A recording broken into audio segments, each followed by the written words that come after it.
बाबा जी और हुजूर जी की प्यारी साध संगत जी, राधा स्वामी जी।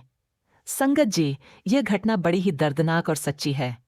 एक सेवादार बहन हिम्मत कौर, जो देखने में बहुत ही सुंदर और मासूम थीं, अचानक कुष्ठ रोग जैसी भयंकर बीमारी की चपेट में आ गईं। उनका चमकता चेहरा बिगड़कर पहचान में भी नहीं आता था। सवाल उठता है कि ऐसा क्यों हुआ। डेरे का घी तो वही था जिसे हजारों संगतें रोज खाकर प्रसाद मानती थीं। किसी और को तो कुछ नहीं हुआ, लेकिन हिम्मत कौर पर यह विपत्ति क्यों आई? असल बात यह थी कि वह डेरे के सेवा विभाग में ड्यूटी करती थीं।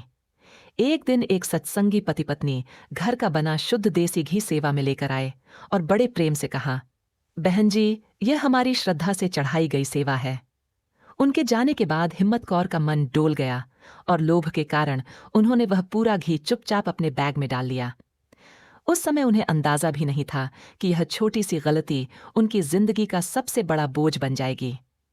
हिम्मत कौर ने घर जाकर वह पूरा घी धीरे धीरे खा लिया और जैसे ही घी खत्म हुआ, उनकी हालत बिगड़नी शुरू हो गई। डॉक्टरों से इलाज कराया, दवाइयां खाईं, पर कोई असर नहीं हुआ। आखिर टूटकर वे हुजूर जी के चरणों में रोती बिलखती पहुंचीं और शिकायत करने लगीं, सच्चे पातशाह, मैंने इतनी सेवा की, फिर भी यह हाल क्यों हुआ?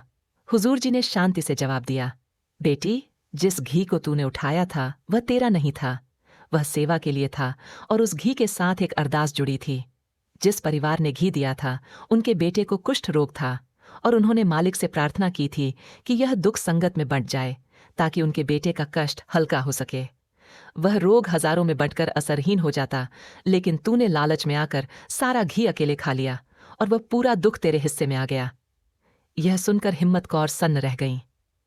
संगत जी, इस घटना से हमें यही सीख मिलती है कि गुरु घर की सेवा या प्रसाद में कभी भी धोखा, चोरी या लालच नहीं करना चाहिए, क्योंकि वस्तु के साथ साथ उसके पीछे जुड़े हुए कर्म और अरदास भी होते हैं, जिन्हें अनजाने में हम अपने ऊपर ले लेते हैं और फिर उस बोझ को भुगतना ही पड़ता है।